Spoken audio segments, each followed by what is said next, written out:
19 நாளில் இந்த படத்தை எடுத்து முடிச்சாங்கன்னு சொல்லிட்டு நிறைய படங்கள் இந்த மாதிரி குறைவான நாட்களில் எடுப்பாங்க. ஆனால் அதோட போதாமைகள் தெரியும் அதில் நிறைய. அது மேக்கிங் வைஸாக இருக்கட்டும், கண்டென்ட் வைஸாக இருக்கட்டும், பட்ஜெட்டில் பண்ணுறேன்னு சொல்லிட்டு சில அந்த மாதிரி ஒரு விஷயங்களா இருக்குது. இது வந்து ரொம்ப கச்சிதமாக இருந்துச்சு. அது ஒரு படத்தோட அந்த சொல்ல வந்த செய்தியோட அடர்வு வந்து ரொம்ப அழகாக பிரதிபலிச்சிருந்தது. அப்புறம் அந்த தொழில்நுட்பம் அந்த போதாமையும் தெரியல. அப்புறம் இப்போ இந்த சாங் பார்க்கும்போது இன்னும் பயங்கர பிரமிப்பாக இருந்துச்சு. அந்த சாங் பார்க்கும்போது வழக்கமாக இங்கே வந்து கோடி கோடியாக கொட்டி ஒரு சாங்லாம் எடுக்கிறாங்க. அதெல்லாம் கூட பார்க்கும்போது நமக்கு ஒரு என்ன சொல்கிறது, ஒரு இம்பேக்ட் ஏற்படாது. ஆனால் இந்த பாட்டு பார்க்கும்போது இந்த பாட்டில் வந்து ஒரு அந்த வரிகள் வந்து ஒரு பெரிய வலி நிறைந்த ஓலமாக இருக்குது. ஆனால் அது படமாக்கப்பட்ட விதமாக இருக்கட்டும், இசையாக்கப்பட்ட விதமாக இருக்கட்டும், அது வேற ஒரு வடிவத்தில் இருக்குது. அதுக்கு ஒரு நேர் எதிரான ஒரு வடிவத்தில் இருக்குது. ஆனால் அது எல்லாமே ஒரு அந்த காட்சியுமா இருக்கட்டும், வரிகளாக இருக்கட்டும், அந்த இசை வடிவமாக இருக்கட்டும், அது மூணும் வந்து வேற வேற திசைகள்ல இருந்து ஆனால் ஒரு புள்ளியை நோக்கி நம்ம நகர்த்துவது வந்து பயங்கர ஒரு ஒரு ஒரு கிரியேட்டராக வந்து அது பயங்கர சந்தோஷமாக இருந்துச்சு. அதை பார்க்கும்போது எங்களாலையும் எடுக்க முடியும், எங்கள் தமிழ் சினிமாவில் எடுக்கிறாங்க. ஏன்னா இப்போ சமீப காலங்களாகவே நமக்கு வந்து ஒரு சொல்லாடல் இருக்குது. இந்த ஓடிடிலாம் நிறைய பார்த்துட்டு மலையாள படங்கள் இப்படி இருக்குது அப்படி இருக்குது, நம்ம எடுக்க தெரியல, எடுக்க மாட்டோம், அப்படிலாம் கிடையாது. நம்மக்கிட்ட இருக்க அடர்வும் சரியும் வந்து வேற லெவல். அது ரொம்ப சரியான ஆட்கள் கையில் கிடைக்கும்போது தான் அதோட ரிஃப்ளெக்ஷன் நம்ம பார்க்க முடியுது. அப்படி ஒரு பெரும் நம்பிக்கையை வந்து தோழர் ஜோஷ்வா அவர்களையும் அந்த ஒளிப்பதிவாளர் அதில் நடித்த லிஜோஸ், லாசியா எல்லாருக்கும் பார்க்குறேன். அவங்க லிஜோஸ் வந்து ஒரு தனியாக பாராட்ட வேண்டியது இருக்குது. அவங்க தேர்ந்தெடுக்கிற கதாபாத்திரங்கள் அவங்க அது ரொம்ப முக்கியமானதாக இருக்குது. ஏன்னா எல்லாரும் எடுக்க தயங்குற கதாபாத்திரங்களை எடுத்து நடிக்கிறது, அதை ஒரு சவாலாக எடுத்துக்கிட்டு நடிக்கிறது, அந்த கதாபாத்திரத்துக்கு நேர்மையாக இருக்கிறது அப்படிங்கிறது வந்து ரொம்ப பாராட்டுக்குரியது. மொத்தத்தில் ஒட்டுமொத்த குழுவிற்கு வந்து அப்புறம் வசனம் வந்து யுகபாரதி ஐயான்னு நான் இப்போ தான் பேசும்போது தான் தெரிஞ்சுக்கிட்டேன். இந்த மாதிரி கதைக்கு வந்து வசனம் வந்து ரொம்ப முக்கியமானதாக இருக்கும். ஏன்னா இப்போ வெறுமனே வந்து நம்மளுடைய தனிப்பட்ட பார்வையிலையோ இல்லை தனிப்பட்ட ஒரு புரிதலில் மட்டுமே இருந்து இந்த கதைகளுக்கு வசனம் எழுத முடியாது. இது வந்து ஒரு மானுடவியல், ஒரு வரலாற்று பார்வையோடு சேர்ந்த ஒரு இந்த மனித வரலாற்றில் வந்து பெண்கள் வந்து எப்படியெல்லாம் வந்து எந்தெந்த வகையெல்லாமோ படிநிலைகளாக கொண்டு வந்து எப்படியெல்லாம் அடக்கி வச்சிருக்கிற ஒரு ஆணாதிக்க சமூகம் இருக்குங்கிற இந்த வரலாற்று புரிதலோடு இருக்கிற ஒரு நபர் எழுதுறது வந்து ரொம்ப முக்கியமானதாக இருக்குது. அப்படி ஒரு பொருத்தமான நபர் இதுக்கு வசனம் எழுதியிருக்கனால கண்டிப்பாக அவங்க எடுத்துக்கிட்ட விஷயத்த ரொம்ப ஒரு தெளிவாக சொல்லியிருப்பாங்க அப்படின்னு நினைக்கிறேன். ஒட்டுமொத்த குழுவிற்கும், ஜென்டில்மேன் குழுவிற்கும்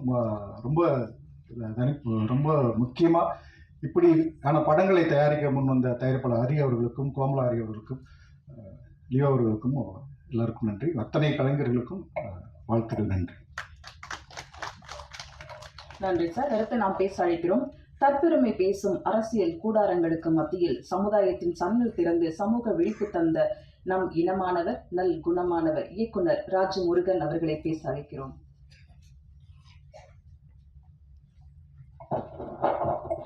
தோழர்களுக்கு வணக்கம். ரொம்ப மகிழ்ச்சியாக இருக்கேன். நான் ஜோஸ்வாவுடைய முதல் படத்தின் இந்த மேடையில் இருக்கிறது. அதுக்கு வந்து யுகபாரதி அண்ணன் பாடல்கள் வசனம் எழுதியிருக்கிறது இன்னும் கூடுதலான ஒரு மகிழ்ச்சி.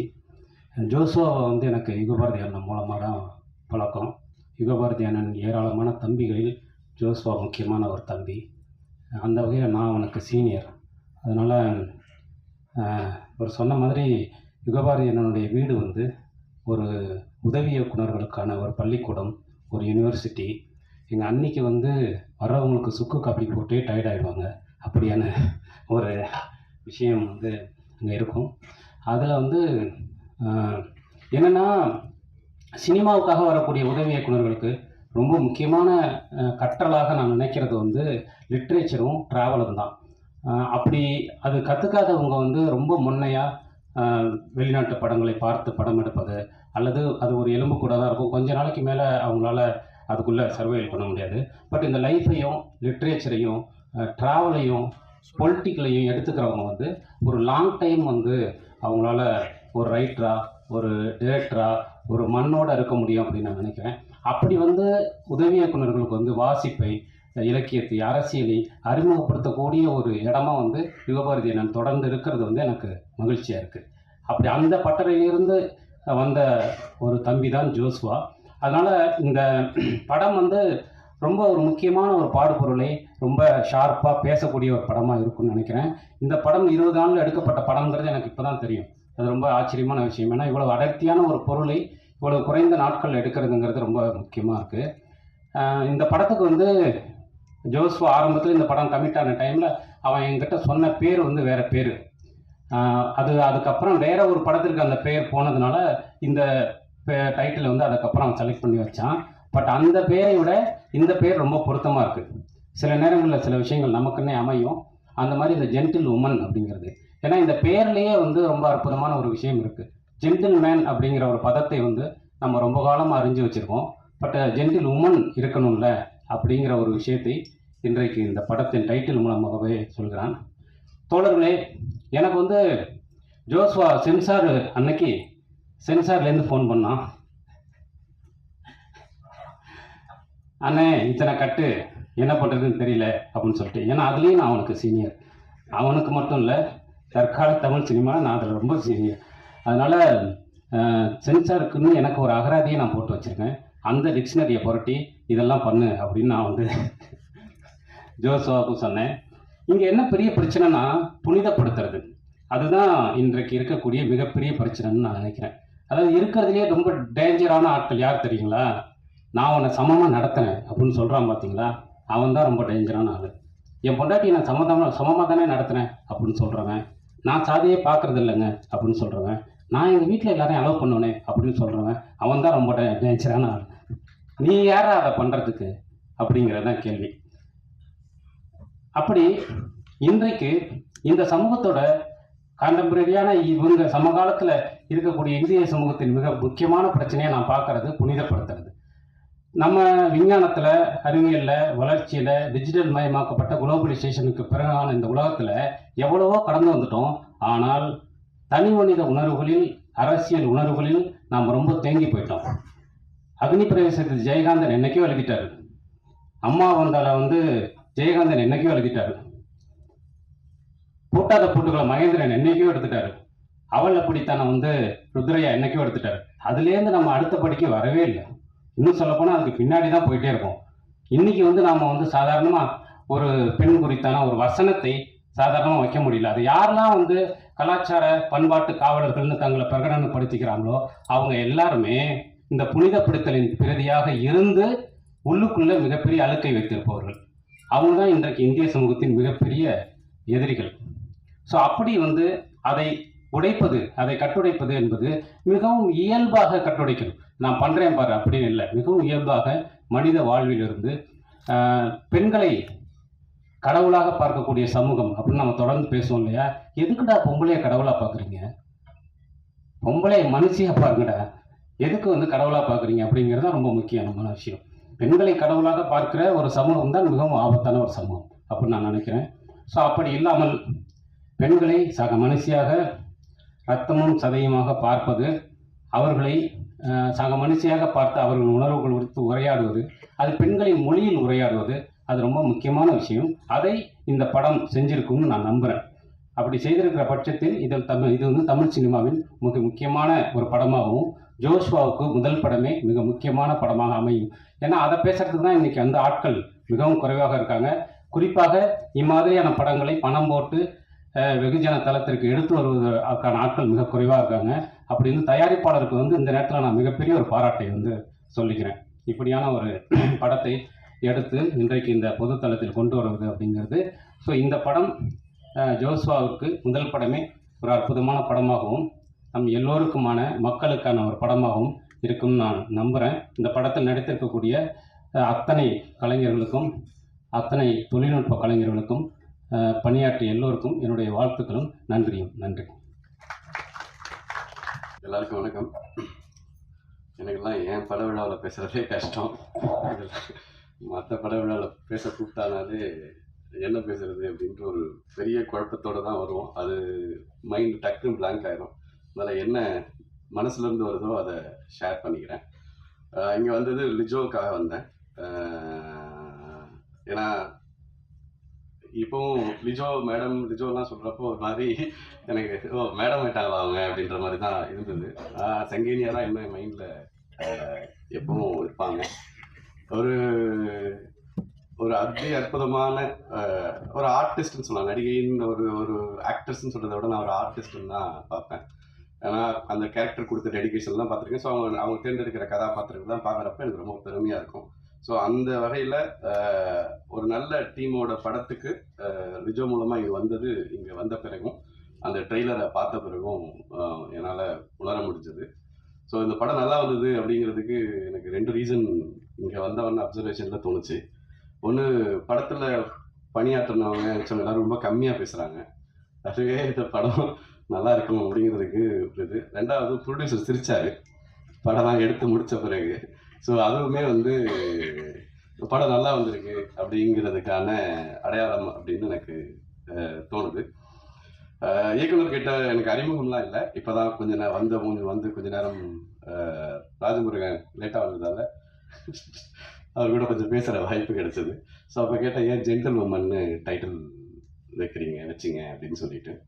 ஏன்னா இப்போ வந்து இந்த மாதிரியான விஷயங்கள்ல 2 இருக்கும். ஒன்று பொருள் இருக்கணும், இல்லைன்னா ஒரு அட்டென்ஷன் சீக்கிங் இருக்கணும். இந்த 2 தான் ஒரு மாற்று பார்வைக்கான ஒரு துணியை கொடுக்கறதுக்கான அடிப்படையாக இருக்குன்னு எனக்கு தோணுது. ஸோ அந்த அடிப்படையில் ஒரு ரொம்ப அருமையான ஒரு பதில் சொன்னார். ஒரு ஸ்டீரியோ டைப்பை உடைக்கிறது அப்படிங்கிறதுக்காக ஜென்டில்மேன் நம்ம பார்த்துருக்கோம், ஜென்டில் உமன் நம்ம பெண்கள் குறித்து அது ஒரு ஜென்டில் அப்படின்னு லேடிஸ் அண்ட் ஜென்டில்மேன் தானே சொல்கிறோம். ஒரு லேடிஸாக ரொம்ப காமனாகவும் இதுக்கு மட்டும் ஒரு அழுத்தம் கொடுத்து சொல்கிறோம் இல்லையா. அந்த ஸ்டீரியோ டைப்பை உடைக்கணும் அப்படின்னு தோணுச்சு அப்படின்ற மாதிரி ஒரு பதில் சொன்னார். 2 பெண்கள் பிரதான கதாபாத்திரமாக இருக்கிற கதை அப்படிங்கிற அடிப்படையில். ஸோ இந்த ஒரு ஸ்டீரியோ டைப்பை உடைக்கிறது சமூகத்தில் ரொம்ப ரொம்ப முக்கியமான செயல்னு நான் நினைக்கிறேன். ஏன்னா இங்கே எல்லாமே ஸ்டீரியோ டைப் தான். நம்முடைய வாழ்க்கையே ஸ்டீரியோ டைப்பில் தான். இந்த வயசில் நீங்கள் இது பண்ணணும், இந்த வயசில் இது பண்ணணும், கல்யாணம் பண்ணிக்கணும், இந்த வயசில் குழந்தை பெற்றுக்கணும், இந்த வயசில் இது பண்ணணும், இந்த வயசில் செத்து போகணும் அப்படிங்கிறது வரைக்கும், பிறந்ததுலேருந்து எண்டு வரைக்கும் எல்லாமே ஒரு ஸ்டீரியோ டைப் எலமெண்ட் தான்.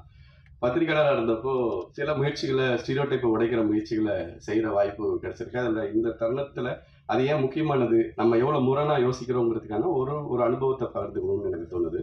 ஸோ குஷ்பு மேடம் வந்து அப்போ வந்து கற்பு பற்றி ஏதோ ஒரு விஷயத்த சொல்லிட்டாங்கன்னு சொல்லி தமிழ்நாடே கொந்தளிச்சது, பயங்கரமாக கொந்தளிச்சாங்க. கற்பு பற்றி எப்படி அவங்க சொல்லலாம், நம்முடைய கலாச்சாரம் கெட்டு போச்சு, நம்முடைய ஒருவனுக்கு ஒருத்திங்கிற பண்பாடு போயிடுச்சு அப்படின்னு அரசியல் கட்சிகள்லாம் அவங்க வீட்டு முன்னால் போய் போராட்டம் பண்ணுறது இதெல்லாம் பண்ணாங்க. அப்போது நான் பத்திரிகையாளராக ஒரு கட்டுரை எழுதுனா ரொம்ப கவனம் பெற்றிருந்தேன். அந்த ஸ்டீரியோ டைப்பை உடைக்கணும்னு எனக்கு தோணுச்சு. அப்போ தான் எனக்கு ஒரு புள்ளிவரம் கிடைச்சது. எய்ட்ஸில் இந்தியாவிலேயே 2வது பெரிய ஸ்டேட் வந்து, அதிகமான ஸ்டேட் வந்து தமிழ்நாடு அப்படின்னு. இதே நீங்கள் கற்பு, கலாச்சாரம், ஒருவனுக்கு ஒருத்தின்னு இவ்வளோ பேசுகிறீங்களே, அப்புறம் ஏன் எய்ட்ஸில் 2வது இடத்துல இருக்குது அப்படிங்கிற ஒரு புள்ளி விவரத்தோடு சேர்த்து நம்முடைய ஸ்டீரியோ டைப்பான இருக்கிற கருத்துக்கும் யதார்த்தத்தில் நம்ம எவ்வளோ விலகி இருக்கோம். உண்மையாகவே நீங்கள் உங்களுடைய ஸ்டீரியோ டைப்பான கருத்துக்கு இப்போ பெண்களை நீங்கள் கடவுளாக மதிக்கிறதுன்னு சொல்கிறீங்கன்னா, அதே மாதிரி நீங்கள் மதிச்சிங்கன்னா பரவாயில்ல. ஆனால் அதை எண்ணத்துக்கும் செயலுக்கும் இடையில ஒரு பெரிய இடைவெளியை வைப்போம். அதுதான் ஸ்டீரியோ டைப்பினுடைய பிரச்சனை. அது வந்து நமக்கு ஒரு கற்பனையை ஒன்று கொடுக்கும், ஆனால் யதார்த்தத்தில் மிக மிக மோசமாக நடந்துக்கும். அதுக்கு ஆப்போசிட்டாக ரொம்ப புனிதப்படுத்தும் கற்பனையில். ஸோ அதனால தான் ஸ்டீரியோ டைப்பை உடைக்கிற முயற்சிகள் எது இருந்தாலுமே நம்ம வந்து 2 கை நீட்டி வரவேற்கணும் அப்படின்னு நான் நினைக்கிறேன்.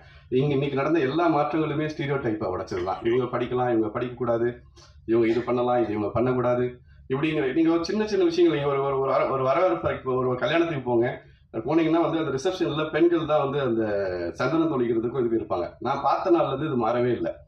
இப்போ அதுதான் அது பெண்கள் தான் பண்ணணும் அப்படிங்கிறது நம்ம மைண்டில் இருக்கிற இது. அது பெண்களுக்கும் இருக்கும், ஆண்களுக்கும் இருக்கும். அது அந்த இடத்துல 2 ஆண்கள் நின்னா என்ன குடிமுடிக்கு போயிடுமா அப்படின்னு நான் யோசிப்பேன், இல்லை அது உலகம் அழிஞ்சிருமான்னு யோசிப்பேன். ஆனால் அது நடக்கவே நடக்காது.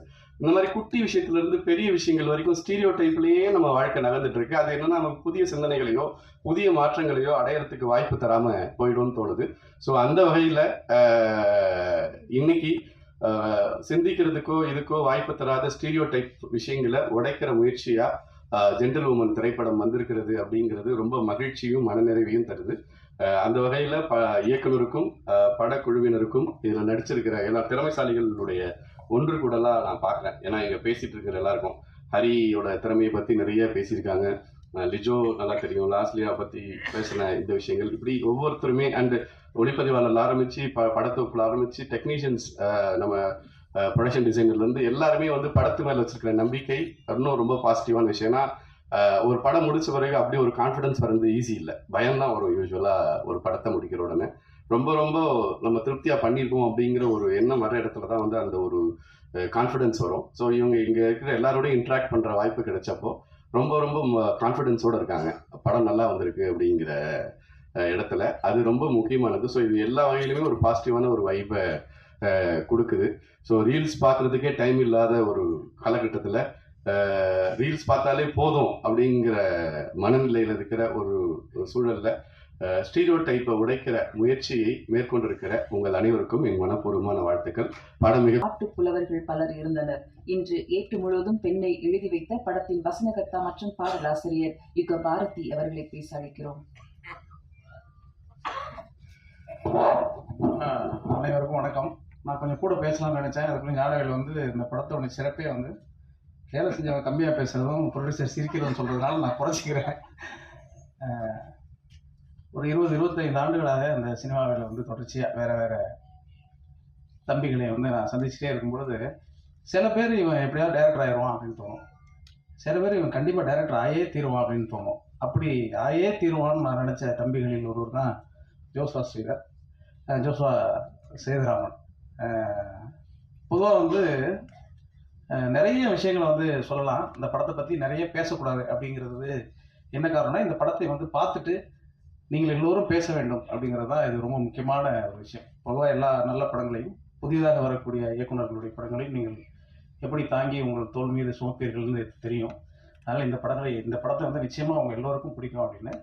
அதை தாண்டி வந்து இந்த படத்தில் சம்மந்தப்பட்டிருக்கக்கூடிய தொழில்நுட்ப கலைஞர் இது வந்து ஒரு வழக்கமாக எல்லா படத்துலையும் சொல்கிறது தான், எல்லாம் ஒரு குடும்பம் மாதிரி வேலை செஞ்சோம் அப்படின்னு சொல்லிட்டு.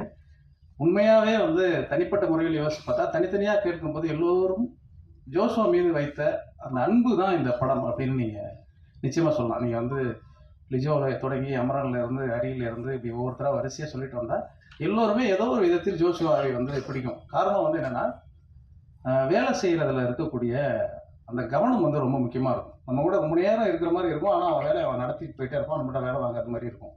அந்த அளவுக்கு வந்து ரொம்ப கவனமாக வேலையை செய்து ரொம்ப சிறப்பாக அந்த படத்தை கொண்டு வந்திருக்காரு. நானும் வந்து முதல்ல ஒரு 20 நாளுக்குள்ள அந்த படத்தை முடிச்சிடலான்னு சொல்லும்போது இதெல்லாம் சாத்தியமே இல்லை. அப்படிலாம் நீ ஒரு பட்டத்தை போட்டுட்டு படம் எடுக்காதப்பான்னு நான் கூட சொன்னேன். இல்லைன்னே முடிச்சிட முடியாதுன்னு சொன்னால், அதுக்கு பிறகு நம்ம ஸ்ரீதர், அதாவது கேமராமேன் அழைச்சிட்டு வந்து சொன்னோடனே அவருக்கும் முதல் படம் இது. வேறு நிறைய படங்கள் வெளியிட்டு வந்தாலும் இதுதான் தனியாக அவர் செய்யக்கூடிய படம். இதெல்லாம் சாத்தியமாக பதட்டம் எங்களுக்கு எல்லாருக்குமே இருந்துச்சு. அதுக்கப்புறம் அமரன் சார் இப்படி ஒவ்வொருத்தராக வந்து அந்த கை சேர அந்த சுமை எப்படி குறையுமோ அப்படி குறைஞ்சி இந்த படத்தை பார்க்கும்போது ரொம்ப உணர்வுபூர்வமாக மாறிடுச்சு. இந்த படத்தில் வந்து ஒரே ஒரு வசனம் இருக்குது. அந்த வசனத்தை மட்டும் நான் சொல்லலாம்னு நினைக்கிறேன். தொட்டிச்செடியில் இருந்தாலும் பூத்தால் தானே அழகு அப்படின்னு ஒரு வரி இருக்குது. பெரிய படமோ சின்ன படமோ வெற்றி அடைந்தால் தான் அழகு. நிச்சயமாக இந்த படம் வெற்றி அடையும் நம்புகிறேன். வாழ்த்துக்கள் ஜோஸ்வா சேதுராமன் அவர்களை பேச அழைக்கிறோம். எல்லாரும் சொன்ன மாதிரி 19 days அப்படின்லாம் சொன்னாங்க. நான் அந்த திட்டத்தில் இல்லை. பட் ஆனால் என்னோடய டீம் எனக்கு பண்ண சப்போர்ட் தான் அது பெரிய காரணம் இந்த டைமில் முடிச்சதுக்கு. ஏன்னா அதில் எல்லாருக்குமே நான் சொல்லுவேன், எடிட்டர்லேருந்து அமரன் சார்லேருந்து எல்லாருக்குமே. ஏன்னா அமரன் சார், நான் தான் அந்த படத்துக்கு புது டேரக்டர், மற்ற எல்லாருமே எக்ஸ்பீரியன்ஸ். கேமராமேன் கூட சினிமாட்டோகிராஃபர் தனியாக பண்ணல, பட் நிறைய படம் ஒர்க் பண்ணியிருக்காரு. அப்படி இருக்க சூழலில் ஒரு ஃபர்ஸ்ட் ஃபிலிம் டேரக்டராக நான் சொல்கிற விஷயங்களை நாங்கள் முதல்ல நான் சொன்னதெல்லாம் கேட்டுக்கிட்டாங்கன்னு கூட சொல்லலாம். அவங்க ரொம்ப கட்டாய கூட படுத்திக்கலான்னு தெரியல. பட் ஆனால் நான் சொன்னதை கேட்டுக்கிட்டாங்க. என்னோட விஷனை, என்னோட ட்ரீமை ரொம்ப பிலீவ் பண்ணாங்க, என்ன காட்டிலும் அதிகமாக. அது கடைசி எடிட் முடிகிற வரைக்கும் எடிட்டர்கள் கூட அது இருந்துச்சு. ஸோ அதனால் கண்டிப்பாக நான் என்னோட டீம் தான் ரொம்ப நன்றி சொல்கிறேன். கண்டிப்பாக அந்த படம் பார்த்துட்ட பிறகு நான் உங்கள் எல்லாரோடையும் நான் கண்டிப்பாக அதை பற்றி நான் ஒரு இடம்னு ஆசைப்பட்றேன். குறிப்பாக அண்ணனுக்கு, முருகனுக்கு ரொம்ப நன்றி சொல்லணும். ஏன்னா அண்ணனுமே சென்சார் முதல்ல சென்சாருக்கு போயிட்டு வந்தோடனே எனக்கு அந்த அந்த செட்டப்பே எனக்கு புரியல. நான் அது ஒரு ஐஏஎஸ் ஆஃபீஸர் அந்த மாதிரிலாம் இல்லாமல் எங்கள் வீட்டு பக்கத்து வீட்டில் இருக்கிற மாதிரி பேசிகிட்டு இருந்தேன். வெளியே வந்து அண்ணா இந்த மாதிரிலாம் பண்ணுறாங்கண்ணா அப்படின்னா, நீ ரொம்ப கோவப்படாது அப்படிலாம் சொல்லி பேசி அந்த படத்துக்கு சென்சார் சர்டிஃபிகேட் ஆனதுக்கு வந்து சென்சார் போர்டு காரணம் இல்லை, முருகன் தான் காரணம். அண்ணன் சொன்ன இதெல்லாம் சொல்லி கேட்டுக்கிட்டு நான் சென்சார் சர்டிஃபிகேட் வாங்கிட்டு வந்திருக்கேன். அப்புறம் வேறு யார், மியூசிக் டைரக்டர் கோவிந்த் வசந்தா பற்றி சொல்லணும். கோவிந்த் வந்து எனக்கு ரொம்ப நிறைய நண்பன். கொஞ்சம் இசை படித்ததுனால என்ன பிரச்சனைனா, நான் அவங்ககிட்ட பேசும்போது இது வேணும் அது வேணும் ரொம்ப நோண்டுவேன். அது எதுக்குமே அவன் முடிஞ்சு சொல்லிச்சுக்காம கடைசி வரைக்கும் பண்ணிட்டு எனக்கு சப்போர்ட் பண்ணான். படத்தில் முக்கியமாக கோவிந்தோட இசை பேசப்படும். குறிப்பாக ஒரு 20 நிமிஷம் காட்சி வந்து ஒரு இசையால் மட்டுமே கட்டமைக்கப்பட்டிருக்கும். அது மாதிரி நிறைய விஷயங்கள் வந்து எல்லா டெக்னீஷியன்ஸுமே, சினிமாட்டோகிராஃபராக இருக்கட்டும், அமரன் சாரோட எக்ஸ்பீரியன்ஸ்க்கு நான் நினச்சேன் ஒரு படம் கமிட் பண்ண உடனே சார் ஒரு 3 நாள் வருவார், செட் பண்ணிட்டு போயிடுவார் அப்படின்னு தான் நினச்சேன். ஆனால் எனக்கு 18 நாளுமே என்னோட கூடவே இருந்தார். அது ரொம்ப பெரிய ஒரு, எனக்கு தெரிஞ்சு இன்னைக்கு நான் பார்க்கும்போது யோசிக்கும்போது எல்லா டைம்லுமே ஒரு இந்த விஷயமே அவர் என் கூட இருந்து சப்போர்ட் பண்ணது பெரிய முக்கியமான காரணம். என்னோட எடிட்டர் இளையராஜா சேகர், ஆக்சுவலாக அவனை நான் வேலை செய்ய விட்டேனான்றது எனக்கே தெரியல. ஏன்னா ஒரு நாளுமே நாங்கள் 2 பேரும் பேசுவோம், ஃபைனல் லாக் பண்ணி முடிச்சுட்டு மறுநாள் காலை திருப்பியும் அதே மாதிரி வந்து பிரதர் நேற்று பண்ண திருப்பி பண்ணலாமா அப்படின்னு கேட்பேன். அவருக்கு இந்த படம் ஆரம்பித்து அவனுக்கு குழந்தையே பிறந்துருச்சு. ஹாஸ்பிட்டல் ஒய்ஃபை சேர்த்துட்டு கூட திருப்பி எனக்கு கூட வந்து ஒரு 1 hour நம்ம பண்ணிவிடுவோம், ஐசியூவில் தானே இருக்காங்கன்னு சொல்லி அப்படிலாம் நான் வந்து ரொம்ப இன்யூம்லாம் நடந்துக்கிட்டேன். அதுக்கு ரொம்ப நன்றி சொல்கிறோம். ஆக்சுவலாக வேற எந்த எடிட்டர் அது பண்ணியிருப்பான்னு எனக்கு தெரியல. அந்த அளவுக்கு எனக்கு கூட பிலீவ் திஸ் ஃபிலிம் அப்படின்னு சொன்னேன். எல்லாருமே இந்த படத்தை நம்பினாங்க. என்னோட ஆக்டர்ஸ் பற்றி சொல்ல முக்கியமாக வந்து லிஜோ கிட்ட தான் ஸ்டார்ட் ஆச்சு. அந்த கதை எழுதி முடிச்சுட்டு ரிகவர்டன தான் வந்து லிஜோவை பற்றி ஃபர்ஸ்ட் எங்களை சொன்னார். லிஜோ கிட்ட கேட்டு பாருப்பா அப்படின்னு ஸ்டார்ட் பண்ணார். லிஜோக்கு ஸ்கிரிப்ட் அமைச்சா படிச்சுட்டு என்கிட்ட ரொம்ப ஒரு கேள்வி கேட்டாங்க, ரொம்ப சென்சிபிளாக இருந்துச்சு. அந்த கேள்வி தான் பொதுவாக படம் பார்க்குறவங்க எல்லாருக்கும் வரும். அந்த கேள்விக்கான ஆன்சர் லிஜோ கிட்ட சொன்னால் அக்செப்ட் பண்ணாங்க. லிஜோ ஓகே அப்படின்னா பொதுவாகவே திரைப்படம் பொறுத்த மட்டும் வந்து நடிகர்கள் கிட்ட வச்சு அது தீர்மானிக்கப்படுது, அதோட பட்ஜெட் எல்லாம் அப்படிங்கும் போது லிஜோ வந்த உடனே அதோட நான் நினச்சதுக்கான விஷயத்த பண்ணதுக்கு சாத்தியம் இருந்தது. அண்ட் தென் லாஸ்ட்லியா எனக்கு லாங் டைமாக தெரியும். ஸோ நான் இது மாதிரி ஒரு கதை இருக்குது லாஸ்ட்லியா, அது மாதிரி பண்ணலாம் அப்படின்னு நீங்கள் பண்ணுறீங்களா கூட இல்லை பண்ணலாம் வாங்கன்னு கூப்பிட்டேன். அவங்க சரி ஓகே ஏதோ ஒரு என்ன மைண்ட் செட் இல்லான்னு தெரியல வந்துட்டாங்க. வந்து முடிச்சு ஷூட்டை முடிச்சிட்டோம். அண்ட் தென் ஹரி கூட நான் ஹரியை வந்து ஒரு 4 நாள் ஷூட்டுக்கு முன்னாடி ஹரி இது மாதிரி ஒரு கேரக்டர் இருக்குது பண்ணணும் அப்படி என்ன சொல்கிறேன் அப்படின்னு சொல்லி வந்து கேட்டாப்புல கேட்டுட்டு புதன்கிழமை ஷூட் போகிறோம் அப்படின்னு சொல்லி நான் சாட்டர்டே சொன்னேன். என்ன விளையாடுறியா புதன்கிழமை அப்படின்றேன் அப்படின்னா ஆமாம் புதன்கிழமை தான் பண்ணிக்கலாம் அப்படின்னு சொல்லி லாஸ்ட் மினிட்ல ஹரியை நம்பலாம். ஆக்சுவலாக அது பேசிக்காக Hari takes lot of time to get into a character. ஆனால் நான் கொஞ்சம் பேசி ஈஸி அவனை ஏதோ மண்டே கல்வி ஏமாற்றிட்டேன். ஹரிக்கு ரொம்ப தேங்க் பண்ணுறேன். எல்லா டெக்னீஷியன்ஸ்க்கும் அந்த படத்தில் எனக்கு சப்போர்ட் பண்ண எல்லாருக்கும் நன்றி. முக்கியமாக இந்த படம் ஆக்சுவலாக வந்து நான் வந்து படம் இயக்குன்றது நான் இப்படியான படம் நான் இயக்கணும், படம் வந்து எதுக்கான எடுக்கிறோம், கலை என்பது மக்களுக்கானது அப்படின்ற விஷயங்கள் எல்லாமே எனக்கு வந்து ஒரு அப்பா மாதிரி இருந்து பண்ணது வந்து யுகபரியானன் தான். நான் எல்லா டவுட்டுமே அவர்கிட்ட கேட்பேன். அவரும் என்னன்னா நான் ரொம்ப முட்டாள்தனமான கேள்விலாம் கேட்பேன். அது யாரும் தான் காண்டாவும் நான் பொறுமையாக நின்று எக்ஸ்பிளைன் பண்ணுவேன். அப்புறம் இந்த யங் ஸ்பேஸ்க்கு ஒன்று இருக்கும்ல அங்கே இருக்கும், அதெல்லாமே எனக்கு கண்ட்ரோல் பண்ணுறது அப்படின்னு தான் இருக்கும். ஒரு நாளும் என்னென்ன நடக்குதுன்ற நான் நாங்கள் டிஸ்கஸ் பண்ணுவேன். ப்ராபப்ளி இந்த படம் வந்து ரொம்ப ஒழுங்கா இருக்கு அப்படின்னு என்னோட சில இருக்கு அப்படின்னா அதுக்கு முக்கியமான காரணம் வந்து யுகபதி நான் சொல்றேன். ஏன்னா எனக்கு பேசிக்காக பேசவே வராது, நான் பேசும்போது உங்களுக்கு தெரிஞ்சிருக்கும். ஆனால் வசனம் ரொம்ப கரெக்டாக இருக்கு அப்படின்னா அதுக்கு காரணம் அண்ணன் தான். நான் ஒன்று என்ன சொல்லுவேன், தம்பி அப்படிலாம் எழுதக்கூடாது அப்படின்னு சொல்லி அண்ணன் அதை திருத்தி எழுதுவார். அதனால அண்ணனுக்கு தான் ரொம்ப நன்றி சொல்லணும். அப்புறம் முக்கியமாக கடைசியாக வந்து என்னோட ரொம்ப மெயினானது ப்ரொடியூசருக்கு ரொம்ப நன்றி சொல்கிறேன். ஏன்னா நான் இந்த கதை சொல்லும் போது அவங்களுக்கு வந்து வழக்கமாக ஒரு தயாரிப்பாளர் புதுசாக படம் தயாரிக்க வராங்கன்னா ஒரு சில விஷயங்கள் சினிமாவில் எதிர்பார்ப்பாங்க. அது எதுவுமே அவங்களுக்கு அந்த படத்தில் சொல்லலை. Dance, fight, comedy, Yogi Babu date இருக்கா அந்த மாதிரிலாம் கேட்பாங்க. அது மாதிரி எதுவுமே ப்ரொடியூசர் என்கிட்ட கேட்கல. இந்த கதை ஓகே நீங்கள் பண்ணுங்க அப்படின்னு சொன்னாங்க. டே 1லேருந்து நான் ஷூட் பண்ணுற வரைக்கும் என்கிட்ட வந்து எந்த விதமான பொதுவாக ஒரு சில எக்ஸ்பெக்டேஷன்ஸ் இருக்கும், ஃபுட்டேஜ் பார்க்கணும் அது மாதிரி எதுவுமே அவங்க கேட்கல. நான் முடிச்சு ஃபைனல் எடிட் காட்டும் போது அவர் படம் பார்த்தாரு. ப்ரொடியூசர் ஹஸ்பண்ட் 2 பேருக்கு நன்றி சொல்லணும், கோமலா சார், ஹரி மேடம், அப்புறம் நேதாஜி. அவர் தான் அந்த ப்ரொடியூசர் கனெக்ட் பண்ணார். பேசிக்காக இன்னைக்கு வந்து படம் பண்ணி நிறைய கதை டேரக்டர்ஸ்க்கு வந்து ஒரு ப்ராஜெக்டை வந்து டிசைன் பண்ணும்போது ஒரு ப்ரொடியூசர் கரெக்டாக ரீச் பண்ணுறது ரொம்ப கஷ்டமாக இருக்கும். அப்படியான சூழலில் எனக்கு இருக்கும்போது நேதாஜி வந்து எனக்கு ஹரி சார் இன்ட்ரடியூஸ் பண்ணார். அதுக்கப்புறம் தான் அந்த ப்ராஜெக்ட் ஸ்டார்ட் ஆச்சு. இந்த ப்ராஜெக்டோட ஸ்டார்டிங் ஸ்பேஸ்ன்றாலும் நேதாஜி நான் ரொம்ப தேங்க் பண்ணுற இடத்துல எல்லா டீமுக்கும் ரொம்ப நன்றி. கண்டிப்பாக அந்த படம் உங்களுக்கு பிடிக்கும், கண்டிப்பாக பிடிக்கும், டெஃபினட்டாக பிடிக்கும்னு உங்களால் சொல்லவே முடியாது. நம்ம கண்டிப்பாக பார்த்துட்டு இந்த படத்தை பற்றி உங்களை நம்ம டிஸ்கஸ் பண்ணுவோம். நன்றி, வணக்கம்.